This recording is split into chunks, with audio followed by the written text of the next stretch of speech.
우리가 오늘도 함께 나눌 은혜의 말씀의 제목은 누구를 어떻게 사랑해야 하는가, 누구를 어떻게 사랑해야 하는가라는 제목으로 예비하신 은혜를 함께 나누기로 원합니다. 가장 최근에 사랑한다는 말을 누구에게 들어보았습니까? 아니면 가장 최근에 누구에게 사랑한다는 말을 사용해 보았습니까? 기억이 도무지 나지 않습니까? 그냥 마음으로 사랑을 느끼는 것이 전부가 되고 있지는 않습니까? 자, 왜 이런 질문이 필요하다고 생각합니까? 그것은 삶의 질과 바로 직결되기 때문에 그렇습니다. 사랑한다는 고백의 횟수와 그 대상의 범위만큼 그 사람의 행복의 범위가 되며 행복의 크기가 된다는 사실입니다.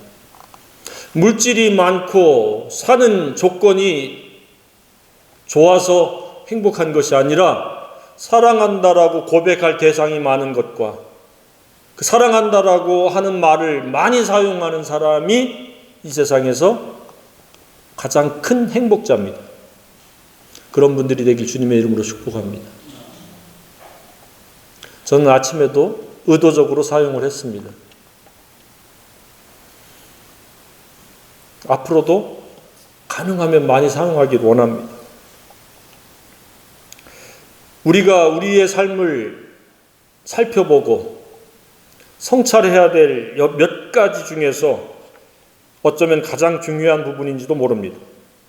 나는 누구로부터 사랑한다는 말을 듣고 있는가? 또 나는 어떠한 범위의 사람들에게 어떤 대상까지 얼마만큼 사랑하며 사랑한다는 말을 사용하고 있는가? 우리 한국적 상황에서는 익숙지 않습니다. 속으로 그냥 어떤 행동으로 이렇게 하는데 표현되지 않는 사랑은 전달되지 않습니다. 잘. 마음과 말과 행동이 세 가지가 다 함께 사랑으로 작용되어야 마땅할 줄로 생각합니다. 열심히 나를 위해서 사랑해주고 헌신해줬는데 그 사랑을 고맙다라고 표현하는 것은 너무도 당연한 일입니다. 그 삶의 중추적인 핵심은 사랑을 주고받는 것입니다. 이것보다 우선순위에 둘 건 없습니다. 사랑을 위해서 우리는 피차가 존재하는 피조물입니다. 삶이 어렵거나 삶이 고통스럽거나 삶의 시행착오나 실패나 불행의 원인은 복잡하지 않습니다. 사랑이 없기 때문에 생기는 역기능이 불행이요, 어려움이요, 고통이요, 시행착오요, 실패입니다. 베드로가 예수님을 따른다고 고깃배를 버려두고 그물을 버려두고 쫓았습니다. 그런데 결정적인 순간에 예수님을 3번 부인했습니다. 그의 인생의 오점입니다. 실패입니다. 엄청난 시행착오입니다. 그런 그를 다시금 주님이 만나셔서 무엇을 질문하셨습니까? 네가 나를 사랑하느냐? 모든 행위의 원인은 사랑이 마땅합니다. 그래서 베드로를 새로 세우는데 바로 사랑하는 것이 모든 과거의 시행착오를 덮어버리고 새롭게 시작할 수 있는 태도의 방법입니다. 삶을 불행에서 행복으로, 실패에서 성공으로, 고통에서 슬픔에서 기쁨으로, 즐거움으로 반전시키려면 잃어버린 사랑을 회복해야 됩니다. 사랑을 아예 모른다면은 속히 사랑을 발견해야 되고 사랑받는 것과 사랑하는 것을 배워야 됩니다. 그리고 그 사랑을 점점점 범위를 넓혀나가고 횟수를 많도록 해야 됩니다. 사랑이 없으면 많은 역기능적인 것들이 생깁니다. 사랑이 없으면 첫 번째 나타나는 게 미움입니다. 시기가 생깁니다. 그리고 이해를 못합니다. 그래서 다툼이 생기고 상대편보다 우월해지려고 하는 그 허영이 작용하게 되고 원망과 시비가 생산되어집니다. 그래서 그 결과로 상처가 생기고 아픔을 주고받고 증오와 보복심이 표출되어짐으로 말미암아 폭력과 잔인한 범죄가 발생되어집니다. 언어폭력 이전에 사랑이 없으며 물리적 폭력 이전에 자비가 없습니다. 살인도 사랑이 없기 때문에 생기는 극단적인 역기능의 결과입니다. 사랑이 있다면 결코 생길 수가 없습니다. 어떻게 사랑하는데 상처를 주고 아픔을 주고 피해를 주고 손해를 끼칠 수 있습니까? 사랑이 없기 때문에 생기는 비극들이. 지금까지 나는 사랑을 누구에게 얼마만큼 받았는가? 지금도 어떻게 받고 있는가? 우리가 누군가의 사랑이 없으면 홀로 설 수 없습니다. 보이지 않는 중보기도도 사랑이요. 어머님들의 그 출산의 고통부터 시작해서 기저귀를 갈아주는 것부터 시작해서 뒷바라지 해주는 모든 것도 사랑입니다. 당연한 것이 하나도 없습니다. 하나님도 마찬가지입니다. 그 사랑은 하나님으로부터 비롯되어집니다. 그래서 요한일서 4장 8절에 하나님은 사랑이시다 그랬습니다. 직접 사랑을 하시기도 하셨지만 여러 모양과 방법을 동원하셔서 우리를 지금도 사랑해주고 계십니다. 대표적인 사랑이 예수 그리스도를 이 땅에 보내주셔서 우리 죄값을 치르기 위해서 예수님을 십자가에서 속죄의 제물로 희생시키신 사랑입니다. 한마디로 그 사랑은 모든 것을 다 주신 사랑입니다. 그 사랑을 알고 발견하고 그것을 믿는 것이 바로 죄사함이며 은혜로 말미암아 우리가 의롭다 함을 얻는 유일한 방법입니다. 내 스스로의 노력으로 의롭게 되는 것이 아니라 예수님께서 십자가에 죽으신 죽음이 나의 죽음이 되는 것이 바로 예수 그리스도 십자가를 믿는 것이고 그 사랑을 아는 것입니다. 그런데 하나님께서는 그 십자가를 믿기만 하는 것이 아니라 그 십자가를 지고 가기를 원하십니다. 왜 지고 가기를 원하십니까? 십자가는 바로 사랑이요 최고의 인격입니다. 품격입니다. 그 십자가를 지시기 위해서 온유와 겸손과 희생과 용서와 오래 참음과 완전한 복종, 정의와 공의를 완전히 이루신 그 십자가 속에 함축되어져 있는 그 놀라운 위대한 아름다운 품격은 십자가에 다 있습니다. 그래서 날마다 십자가를 지고 가라는 이야기도 그곳에 포함되는 겁니다.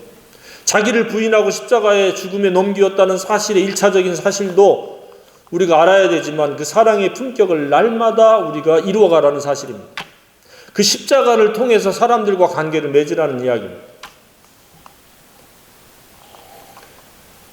그 사랑의 주인공은 예수님이라고 일컬고 있고 그 예수님을 닮는 것을 진리를 아는 것이다 이렇게 표현을 하고 있습니다.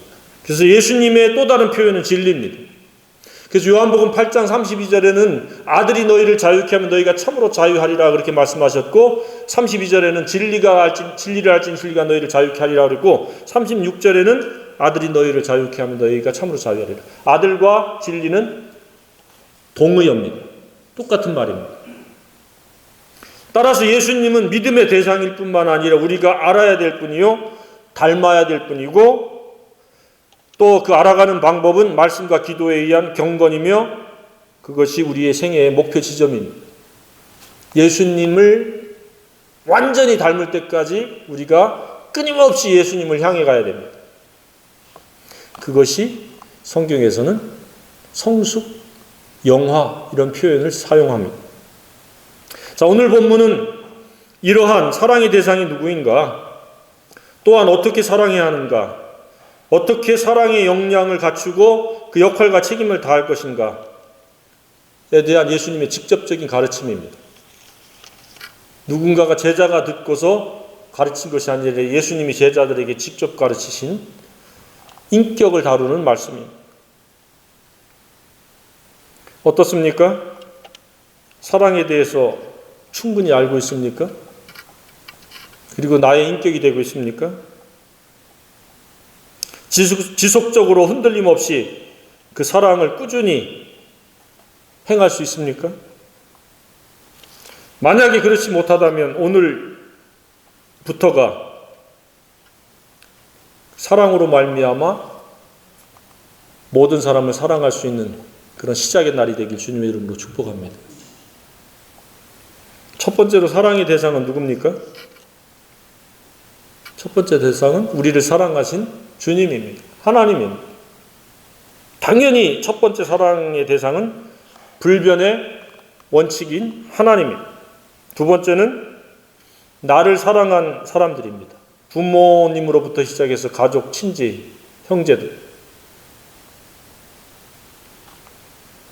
그리고 교회 공동체. 여기까지는 어느 정도 우리가 부응할 수 있을지 모릅니다. 그렇죠? 나를 사랑하니까 나도 그 받는 사랑만큼은 못할지라도 어느 정도 사랑을 흉내내기라도 할 수 있는데 그 다음 단계가 우리는 사랑의 대상인데 어렵습니다. 누굽니까? 나를 사랑하지 않은 원수를 사랑하는 거예요. 나를 사랑하는 사람은 내가 미워할 리가 없습니다. 잠깐 동안 내가 삐칠 수는 있어요. 사랑이 너무 가분해서. 그렇죠? 삐칠 수 있는 대상도 사랑하기 때문에 삐치는 거예요. 아예 무관심하면 삐칠 필요도 없어요. 그런데 나를 사랑하지 않는 사람, 그 사람들은 정말로 성령의 도우심, 진리의 인격화가 되기 전에는 사랑하기 힘들어요. 미워하는데 같은 미움의 반응이 생길 수밖에 없는 게 우리의 연약한 피조물들입니다. 그런데 예수님은 그렇게 사셨습니다. 예수님을 환영하는 사람, 따르는 사람은 극소수였는데 그렇지 않은 사람까지도 예수님은 사랑하셨습니다. 그걸 어떻게 우리가 알 수 있습니까? 예수님을 십자가에 못 박은 사람들을 향해서 저들이 하는 짓을 저들이 알지 못한다고 용서해달라고 하나님께 기도했어요. 자, 입장을 바꿔놓고 그렇게 할 수 있겠습니까? 내가 아무 죄가 없는데 잘못한 것이 없고 피해를 끼치고 손해를 끼친 것이 없는데 나를 모욕하고 나를 미워하고 나의 자존심을 상하게 하고 그랬을 때 저들이 하는 짓을 저들이 알지 못한다. 저들이 하는 일을 라고 이야기하면서 하나님 앞에 중보하면서 용서해달라고 할 수 있겠습니까? 예수님 그렇게 하셨어요. 그렇기 때문에 오늘 이 말씀도 예수님이 직접 모범을 보이신 것을 가르치시는 내용입니다. 자, 그러면 원수는 어떤 유형으로 나타납니까? 첫 번째는 미워하는 자. 그러니까 원수란 누구냐라고 하는 정의를 우리가 살펴볼 수 있는데 그것은 첫 번째 미워하면 원수예요. 미움의 관계는 원수의 관계다. 두 번째 저주하는 자. 나를 저주하면 나하고 원수예요. 세 번째는 뭐예요? 모욕하는 자. 네 번째 뺨을 치는 자. 다섯 번째 겉옷을 빼앗는 자. 이 당시에는 이 겉옷이 제3 목록 1호였어요. 오늘날 가서 옷이 흔할 때가 아닌 거예요. 그러니까 나에게 경제적으로 갑질을 하는 거예요. 여섯 번째 공짜로 달라고 하는 거예요. 여섯 번째도 맡겨놓지도 않았는데 값을 치르지도 않았는데 달라고 해요. 이게 이 원수의 유형이다. 그런데 이들에 대해서 어떻게 주님이 사랑하라고 말씀하시고 있어요? 성경에 미워하는 자에게 친절을 베풀라. 어떤 친절을 베풀라고 그랬어요? 바울은 구체적으로 원수가 줄이거든 먹이우고 목마르거든 마시우게 하라. 잘못한 것은 잘못한 것이고 그가 지금 배고프고 목마른 것은 별개다. 그 잘못은 원수는 하나님께서 갚으시는 것이지 내가 갚고 보복하는 것이 아니다. 원수에게 친절을 베푼 적이 있습니까? 친절을 베풀 수 있는 그런 예수님의 마음을 우리가 다 함께 가져야 될 줄로 생각합니다. 두 번째, 저주하는 자를 어떻게 사랑하라고 그랬어요? 구체적으로 상대가 막 저주를 퍼부어요. 네가 잘 되는지 봐라, 내가 두고 보겠다 등등 막 악담을 막 늘어놓을 때 어떻게 해요? 축복하라는 거예요. 반대로, 정반대로 반응하라. 하나님 저 영혼을 축복해 주세요. 구원받게 해주세요. 저 영혼이 저런 말을 반대로 할 수 있게 도와주세요. 그게 축복인 줄로 생각합니다. 그래, 같이 상대가 1 하면 나는 2, 상대가 3 하면 내가 4, 5가 아니라 묵살해버리고 저주의 말을 축복하기를 바랍니다. 그게 사랑이라는 이야기입니다. 세 번째 무엇입니까? 모욕하는 자를, 모욕을 당하면 되게 그 자존감이 낮으면 막 울그락 푸르락 해가지고 막 억울하고 눈물 흘리고 막 몇 날 며칠 밥도 못 먹고 그런 사람들도 있잖아요. 그런데 그 귀담아 듣지 말기를 바랍니다. 그리고 혹시 들었다 할지라도 모욕하는 표정과 태도와 말과 행실을 봤다 할지라도 중보기도 하길 바랍니다. 성경에 중보기도 하는 것이 사랑이다. 네 번째는 어떤 사람이에요? 원수의 유형 중에 하나는 뺨을 때린다. 뺨은 자존심의 상징이잖아요. 사람의 자존심은 어디에 있어요? 뺨에 있어요. 뺨에. 근데 그 자존심을 아주 짓밟는 행위예요. 어떻게 해요? 맞지 않은 다른 뺨을, 반대편 뺨을 오른편 뺨을 맞았으면 왼편 뺨을 돌려대라. 마태복음에 여기 누가복음에서는 왼뺨을 맞았으면 오른뺨, 오른뺨을 맞았으면 왼뺨, 맞지 않은 뺨을 돌려댈 만큼 온유해라. 사랑의 방법 중에는, 그 내용 중에는 온유도 있습니다. 겸손도 있습니다. 참 쉽지 않죠. 한 대 때리면 우리는 2대, 3대, 4대를 때리려고 하는 그런 본능적인 악함이 우리에게 있어요. 그런데 그렇게 하지 말라는 거예요. 직접적인 뺨은 안 맞았지만 모욕을 당하고 또 뺨을 맞듯이 자존심을 구기는 그러한 행태의 사람들을 많이 봤습니까? 살다 보면 있죠. 직장의 상사들도 있을 수 있고 시기 질투 많은 사람들이 어떤 약점을 잡아가지고 그랬을 때 순간적으로는 화가 나겠지만 그 화에 지배받지 말고 주님께 맡기고, 예수님도 십자가에 못 박히실 때 저주나 모욕에 대한 반응을 하지 않았어요. 값을 다 지불했다. 저들이 하는 짓을 알지 못한다. 용서해 달라. 그렇게 반응을 하셨습니다. 뺨을 맞으면 울그락불그락 그 감정의 그 폭발 직전까지, 아니면 또 감정을 폭발할 수 있습니다. 어릴 때는 그랬다 할지라도 이제부터는, 이 말씀을 들은 이후부터는 그렇게 하지 않기를 바랍니다. 그렇게 된다고 상황이 바뀐 것이 아니에요. 영구히 원수가 되는 거예요. 참으면 그가 나중에 자기가 한 행위가 부끄러운 걸 깨닫고 회개할 가능성이 있고 더 친절한 사람으로 바뀔 수 있어요. 그래서 그 숯을 머리 위에 올려놓은 것과 같다 그랬어요. 원수에게 선으로 악을 이기는 것은 원수에게 친절을 베풀고 이렇게 너그럽게 용서하고 뺨을 돌려대는 그런 태도를 가지면 머리 위에 숯을 올린 것 같다. 그가 나중에 부끄러워진다. 그를 부끄럽게 만들어요. 그 이야기입니다. 다섯 번째는 겉옷을 빼앗는 자에게 어떻게 하라고 그랬어요? 속옷까지 줄 수 있을 만큼의, 이것도 온유죠. 내가 손해를 기꺼이 감수하는 거죠. 경제적인 갑질이 많죠. 오늘날 겉옷도 빼앗고 속옷도 빼앗으려고 하는. 노동사회에서 경제적 갑질은 걷어뺏는 것과 똑같아요. 그러나 이용당하라는 거예요. 사전에 미리미리 이야기하는데 하다 보니까 어느 순간에 교묘하게 이용하는 사람들이 있다는 거죠. 우리 주님은 이런 것들도 미리 다 꿰고 있는 거예요. 이 세상이 어떻게 돌아갈 것인지, 사람들이 어떠한 태도로 서로 원수 맺으며 살 것인지를 알으셨던 겁니다. 그래서 이런 상황을 맞닥뜨리면 속 끓이지 말고 다 주라는 거예요. 주게 되면 하나님께서 더 좋은 것들로 채워주시리라고 확신합니다. 그걸 예수 이름으로 그렇게 하면 그렇게 되는데, 그냥 힘이 없어서 빼앗기면은 아무것도 아니죠. 그러나 기꺼이 예수 이름으로, 그래 내가 다 주겠다. 마태복음에서는 좀 더 구체적이죠. 오리를 가자면 십리를 가고, 또 뭐라고 했어요? 몇 가지가 더 있죠.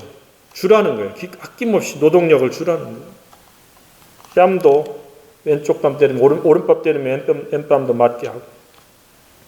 또 여섯 번째는 공짜로 나의 것을 달라고 하는 경우, 흔치는 않겠지만 그러나 친인척 가운데는 그러죠. 아니면 친한 친구끼리 말은 빌려줘 그래놓고 갚지 않을 생각을 가지고 빌려가는 사람들이 있어요. 그냥 이용당하라는 거예요. 그 이기심에 부응하라는 거예요. 자기 것은 아깝고 다른 사람의 것은 아깝지 않는 그러한 생각을 가진 사람들에 대해서 부끄럽게 하라는 거예요. 이처럼 원수의 다양한 유형의 다양한 반응, 한마디로 그것은 뭐다? 정반대로 행동하는 것이다. 그리고 그것에 추가해서 5가지 다시 한번 주님이 정리를 합니다. 그게 대접하라는 겁니다. 남에게 대접받고자 하는 대로 대접하는 것이 사랑의 첫 번째 자질이라는 겁니다. 두 번째는 대상의 차별이 없는 자비가 사랑이라는 겁니다. 우리 하나님은 은혜를 모르는 자와 악한 자에게 또 자비하셨다. 그래서 너희도 하나님 아버지의 자비하심과 같이 너희도 자비로운 자가 되라. 누구에게? 나에게 친절한 사람뿐만 아니라 그렇지 않은 사람들에게도 자비하라. 다시금 주님이 정리를 해주시는 거예요. 대접은 나에게 대접하는 자에게만 대접하는 것이 아니라 그렇지 않은 사람까지도 범위를 포함하라는 겁니다. 이 대접이라고 하는 것은 계속 우리가 개발할 필요가 있습니다. 대접하는 것을 아예 습관화하면, 없는 것을 빚내서 대접하는 건 대접이 아니에요. 그건 생색내기죠. 내가 대접할 수 있는 범위 내에서 대접해야 돼요. 특별히 내게 사랑과 은혜를 베푸는 사람들에게, 부모님이 됐든지 영적인 지도자가 됐든지, 그래서 성경에 뭐라고 그랬어요? 말씀을 가르치는 자와 모든 좋은 것을 함께하라. 말씀을 가르치는 자와 좋은 것을 대접하라. 내가 대접받으려고 하는 게 아니에요. 그게 성경의 가르침인 거예요. 질서예요. 그래서 대접하라. 그래서 영적인 것을 뿌렸은즉 육적인 것을 거두는 것을 가하다고 하겠느냐, 이런 말씀도 있어요. 그리고 대상의 차별이 없는 자비는, 이 부분도 우리가 굉장히 어려워요. 대상의 차별을 두게 되면 끼리끼리로 끝나는 거예요. 그래서 우리가 우리 인생의 사랑의 범위를 넓히려면 나한테 자비롭지 못한 사람에게도 자비로워야 돼요. 그래서 그 자비로 감동을 줄 수 있어야 되는 거예요. 제가 오늘날 세상에서 만약에 예수님의 가르침대로 살면 사람들이 쟤 돌았나 그렇게 생각할 수도 있어요. 처음에는. 제가 미쳤나 갑자기? 미쳐야 됩니다. 뭐에? 자비에, 사랑에. 예수님도 완전 사랑에 사로잡혀 있기 때문에 그렇게 십자가 대속의 죽음이 가능했다고 생각이 듭니다.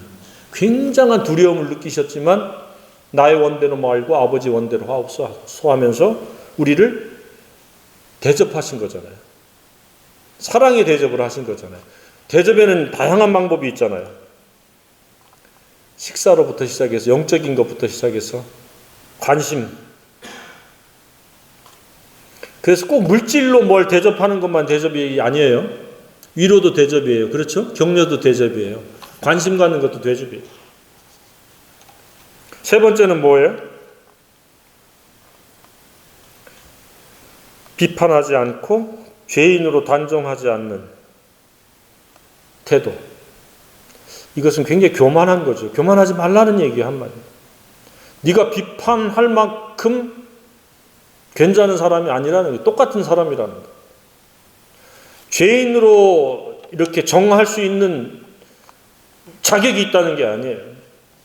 우리도 은혜로 구원받았고 은혜로 의롭다함을 얻었고 그 은혜로 사랑을 발견한 것이지 우리가 뭐 특출나기 때문에 발견한 것은 아닙니다. 그렇기 때문에 비판하지 말라는 거예요. 근데 살아가면서 우리가 언어 사용 중에 상당 부분이 비판에 많이 소요돼요. 근데 비판하고 책망은 다릅니다. 잘못을 드러내서 바로 잡아주는 것은 책망인데 그냥 비판하고 죄를 정해버리면 그 비판과 정죄입니다. 아무런 결과를 만들어내지 못합니다. 그리고 사랑도 아닙니다. 이 세상에는 하나님 외에는 판단할 수 있는 분이 아무도 없습니다. 그렇기 때문에 우리가 하나님의 자리에 나가면 안 됩니다. 잠시 나갔으면 얼른 회개해야 됩니다. 아이고, 하나님, 제가 하나님 자리에 나갔습니다.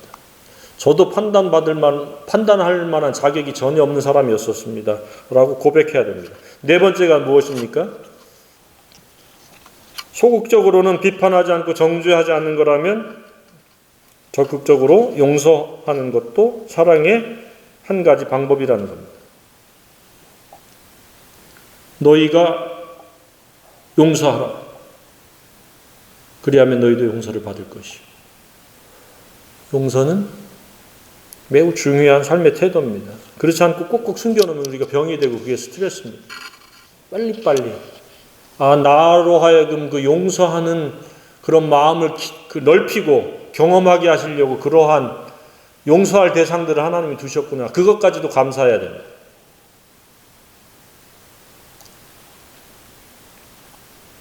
혹시 용서 못하는 분이 있습니까? 마음속에? 그것은 예수님으로부터 내가 받은 용서를 가지고 거저받은 용서를 용서하지 못하는 이율배반의 태도입니다. 네가 용서받을 때 무슨 조건을 달고 받았습니까? 믿기만 하면 용서해 주셨는데 우리도 용서해야 됩니다. 잠깐 동안엔 용서를 못할지 몰라도 지속적으로 용서 못하는 것은 스스로를 해치는 행위입니다. 다섯 번째는 어떻게 사랑하라고 이야기합니까? 기꺼이 주라. 38절 같이 읽어보겠습니다. 주라, 그리하면 너희에게 줄 것이니 곧 후히 되어 누르고 흔들어 넘치도록 하여 너희에게 안겨주리라. 너희가 헤아리는 그 헤아림으로 너희도 헤아림을 도로 받을 것이니라. 준 대로, 헤아린 대로 그대로 되돌려 오기 때문에 주라는 거예요. 주는 것은 앞서서 대접하는 것과 같은 유사한 건데 유형적인 것에서부터 무형적인 것이 다양합니다. 사랑에 의한 축복기도, 중보기도, 내가 깨달은 진리를 나누고 공유하는 것, 용서하고 친절하고 위로하고 격려하는 것들은 무형적인 것이고, 대접하고 돌보고 냉수 한 그릇을 대접하고 커피 한 잔을 대접하고 식사 한 끼를 대접하고 누군가에게 구제를 하고 선교를 하는 것은 유형적인 주는 것입니다. 근데 그대로 돌아온다고 그랬습니다. 삶이란 나쁜 것이든 좋은 것이든 반복되기 쉽고 습관화되기 쉽습니다. 평소에 어떻습니까? 주로 받기만 하는 삶의 행태입니까? 주는 것이 더 많은 삶의 행태입니까? 연령을 따져서 이제는 받는 사람이 아니라 주는 쪽이 더 비중이 큰, 범위가 더 많은 그런 생애들이 되길 주님의 이름으로 축복합니다. 지금 다 받았잖아요. 부모로부터 받고 사회로부터 받고. 이제는 줘야 돼요. 줄 게 없으면 무형적인 것을 주다 보면 유형적인 것까지 줄 수 있는 그러한 지경에 이르게 되리라고 확신합니다. 그래서 소원을 가지세요. 받으려고 하는 소원을 갖지 마세요. 주려고 하는. 내가 어떻게 대접하고 어떻게 사람들에게 효과적으로 복음을 전할 것인지에 대해서 고민하면서 그것을 소원 바구니, 버킷리스트를 삼으면 하나님께서 그게 합당한 소원이면 내가 생각하는 것보다 훨씬 더 많이 채워주시고 대접하는 사람, 기꺼이 줄 수 있는 그러한 위치의 사람이 되게 하실 줄로 확신합니다. 제 개인적인 소원이 그래요. 전 주고 싶어요. 맛있는 거 사주고 싶고, 또 공짜로 재워주고 싶고, 공짜로 진리를 공유하고 싶어요. 그런 날들이 점점 다가오고 있다고 저는 개인적으로 확신합니다. 모두가 그렇게 되길 바랍니다. 그래서 이제부터는 기도 제목을 뭔가 달라고 하는 기도 제목은 다 빼버리고 제가 이렇게 줄 수 있게 기도하고 이걸 주고 싶은데 주님 도와주세요. 이것이 바로 진정한 하나님이 원하시는 품격입니다. 좋은 나무입니다.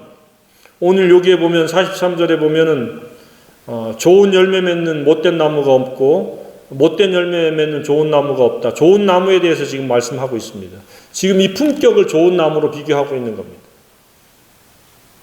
좋은 나무는 좋은 품격으로 사랑을 실천하는, 그러니까 기꺼이 주고 용서하고 비판과 정죄를 하지 않고 차별을 두지 않는 자비를 가지고 대접하는 것이 바로 이 좋은 나무의 좋은 열매라는 거예요. 근데 그 비법이 어떻게 돼요? 45절에 나와 있죠.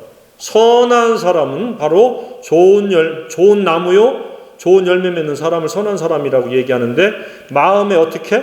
쌓은 선에서. 마음에 쌓은 선이란 무엇이에요? 하나님 말씀 진리입니다. 그것을 경건에 의해서 쌓을 때에 그 쌓은 것에서 바로 이 선한 것을 낸다.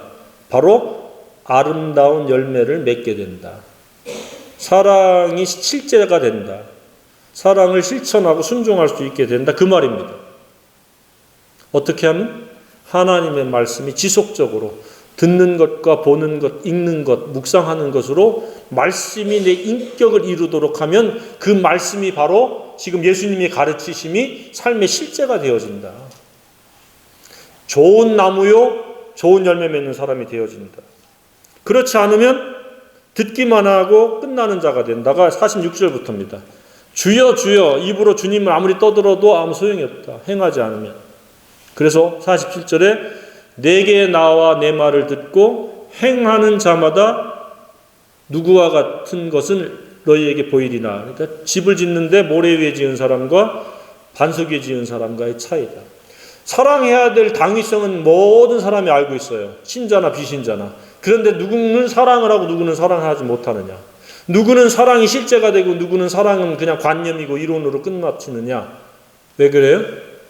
계속적으로 말씀을 마음속에 채우지 않으면, 그 말씀이 그 삶을 이끌어가도록 그 환경을 조성하지 않으면 그냥 이론이고 관념인 거예요. 그래, 사랑해야지, 사랑하면 좋아, 이렇게 끝나는 거예요.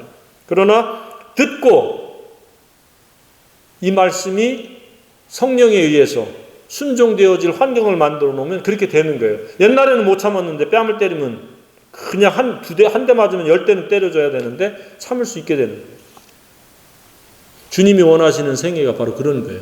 우린 이론가가 아니고 관념적인 지식의 분량을 왈가왈부하는 자들이 아니고 사랑을 실천해야 될 자들입니다. 지금 그에게 좋은 나무, 좋은 열매. 그러니까 숱한 지식이, 사랑에 관한 지식은 아무 소용이 없어요. 어릴 때부터 학교에서 배운 부모님 은혜, 스승님 은혜, 아무리 얘기해도 물 한 그릇 대접하지 않으면 그 은혜는 아무 의미 없는, 힘없는 은혜예요. 사랑도 그래요. 100번 사랑한다고 말해도 밥 한 끼 희생하지 않으면 그게 사랑이 아니에요. 중보기도 해주지 않으면서 사랑한다고 하면은 그것은 기만적 사랑이고 위선적 사랑이고. 이스라엘이 실패했던 게 그거예요. 사랑이 없이 그냥 제사와 형식만, 관습만, 그리고 입술에 놀림만 있었던 거예요. 사랑한다라고. 제가 이 말씀을 묵상하면서 주님이 주신 그 말씀들을 제가 기록한 어록이 있습니다. 함께 공유하고 함께 은혜가 되기를 원합니다. 이렇게 써놨습니다. 사랑에 대한 무지는 진리의 무지이며 행복에 대한 무지이다. 그러니까 누군가 행복하지 않으면 그가 진리에 대한 무지이고 결국 진리의 내용은 사랑인데 사랑을 모르는 까닭이다. 두 번째, 에로스 사랑은 육체의 즐거움과 순간의 만족을 주고 필레오 사랑은 혼의 즐거움과 찰나의 만족을 주고 아가페 사랑은 영의 기쁨과 즐거움과 만족을 준다. 어떤 사랑을 추구합니까? 새 사랑이 다 필요해요. 우리가 영적이라고 해가지고 아가페 사랑만 추구할 수 있는 것은 아닙니다. 영적으로 경건에 힘쓰는 이런 사랑. 이 우정도 필요해요. 그런데 비중과 범위와 우선순위가 중요하다고 믿습니다. 그것은 아가페 사랑으로 말미암아 필레오 사랑과 에로스 사랑이 이루어져야 되지. 아가페 사랑은 제껴놓고 필레오 사랑 조금, 에로스 사랑 전부면 그 사람은 어느 순간에 망가질 가능성이 매우 높습니다. 이 세상은 전부 에로스 사랑만을 추구합니다.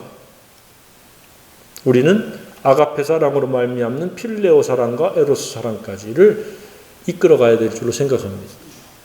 그것은 경건이 나를 이끌어가는, 영성이 잘 관리되어서 나머지 혼과 육도 통치되어지고 인도받아야 된다는 이야기입니다. 세 번째는 사랑의 넓이, 길이, 높이, 길이의 크기만큼 행복의 크기이고 미움의 크기만큼 아픔의 크기이다. 또한 욕심의 크기만큼 불행의 크기이다. 네 번째, 사랑이 고장나면 낙심, 불안이 깃들고 다툼, 허영, 원망, 시비가 생산된다. 사랑의 크기만큼 기쁨의 크기가 된다. 그건 요한복음 15장 11절에도 내가 너희에게 이것을 이루면 너희 안에 너희의 기쁨이 충만하게 되기를 원한다. 사랑하면 사랑이 충만해진다. 그 얘기를 예수님이 가르치시는 겁니다. 사랑을 가르치고 사랑을 실천하라고 하는 것은 사랑이 더 많아지라고 예수님이 가르치시는 이야기입니다. 다섯 번째, 슬픔의 이유, 아픔의 원인을 바꿔야 한다. 자기 연민에 빠진 신세 한탄 때문에 슬프고 아프고 눈물 흘릴 것이 아니라 사랑이 없기 때문에, 사랑이 형편없이 부족하기 때문에 아프고 슬퍼할 수 있는 그러한 영적 민감성의 사람이 되어야 한다. 우리가 되게 다른 사람들과 비교해서 열등감 때문에 한탄하잖아요. 내 신세야 그러면서. 그렇게 신세 한탄하지 말고 내가 사랑해야 될 세상이 있는데도 사랑하지 못하는 거, 용서해야 될 세상이 있는데 용서가 부족한 거, 그것 때문에 아파할 수 있는 영적 민감성이 있기를 주님의 이름으로 축복합니다. 그것 때문에 골방에서 눈물 흘리면 주님께서 사랑의 사람으로 바꿔주실 줄로 확신합니다. 끝으로 기도의 제목과 소원을 재정비해야 됩니다. 사랑의 품격이 되기 위해서, 그것이 사랑을 실제적으로 순종하고 실천하고 실제가 되기 위해서 기도하고 말씀에 창념해야 됩니다. 내가 말씀을 읽은 만큼 내가 사랑할 수 있는 품격을 갖추게 된다. 이 사실을 잊지 않고 날마다 말씀을 읽음으로 사랑의 품격이 더 다듬어지고 빚어지기를 주님의 이름으로 축복합니다. 또한 가까운 사람으로부터 점점점 먼 사람까지 사랑할 수 있는 사랑의 범위를 넓혀가기를 바랍니다. 늘 보는 사람 당연히 보는 것이 아니라 사랑으로 바라보기를 바랍니다. 그리고 내가 어떠한 사랑으로 사랑할 수 있을 것인지를 생각하기를 바랍니다. 내가 중보 기도해 줄 사람인지 축복 기도해 줄 사람인지, 유형적인 것을 도와야 될 사람인지 무형적인 것을 도와야 줄 사람인지, 한 번을 도와야 될 건지 두 번을 도와야 될 것인지를 생각하고 그것을 실천하기를 바랍니다. 그리고 그런 목록을 쓰길 바랍니다. 내가 오늘 누구를 어떻게 사랑하고 내가 누구를 주님의 이름으로 이렇게 착한 일을 했다. 그래서 그 횟수와 대상이 점점 많아지길 주님의 이름으로 축복합니다. 그리고 그 범위가 예수님이 전 세계의 모든 사람을 위해서 죽었듯이 모든 사람을 사랑할 수 있는 데까지 이르게 되기를 주님의 이름으로 축복합니다. 하나님께서 그러한 마음과 그런 태도를 가진 자들에게 하나님의 은혜 위에 은혜를 더하실 것으로 저는 확신합니다. 그냥 등 따시고 배부르려고 하면은 하나님의 은혜는 제한적이고 경험할 수 없습니다. 공부하는 목적, 사업하는 목적, 결혼하는 목적도 바로 이 사랑을 더 많은 사람들에게 행하기 위해서, 예수 그리스도의 이름을 만천하에 알리기 위해서, 많은 사람들을 옳은 대로 돌아오기 위해서 그런 모든 과정과 결과에 이르러야 된다고 믿습니다. 그런 생애들이 되길 주님의 이름으로 축복합니다. 다 같이 일어나서 찬양하겠습니다.